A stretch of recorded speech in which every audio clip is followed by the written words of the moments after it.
benar keterangan dia itu ngarang-ngarang. Jelasnya istri saya kan diperkosa sama Joshua. Terdakwa kasus dugaan pembunuhan berencana terhadap Brigadir Nofriansah Yosua Huta Barat alias Brigadir J. Ferdy Sambo memberikan peringatan terhadap mantan ajudannya Barada Richard Eliezer alias Barada E. Dia mengingatkan agar Richard tidak melibatkan pihak lain dalam kasus ini, terutama istrinya Putri Chandrawati. Menurutnya, Richard seharusnya cukup fokus pada perannya saja, yaitu sebagai eksekutor. Selain itu, Sambo juga meminta agar Richard tak menggiring kasus ini ke isu-isu lain, termasuk diantaranya soal perempuan menangis di rumah Bangka. Sambo pun secara tegas membantah pernyataan Richard terkait itu. Dia menilai bahwa pernyataan itu merupakan karangan yang dibuat oleh Richard dan diduga atas perintah seseorang. Oleh karena itu, Sambo menanyakan bakal mengonfirmasi keterangan Richard itu di persidangan.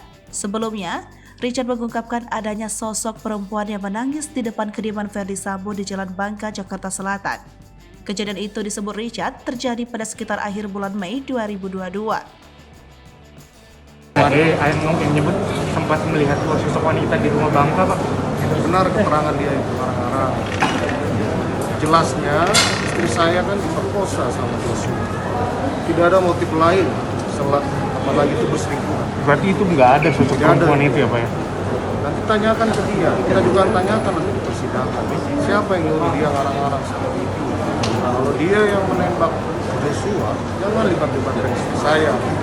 Jangan libat-libatkan Ricky Kuat. Saya siap bertanggung jawab terhadap apa yang saya lakukan. Demikian juga kita masih persidangan itu sehingga bisa berjalan adil dan objektif. Tidak ada isu di luar yang baru berkembang kemudian mempengaruhi persidangan. Iya.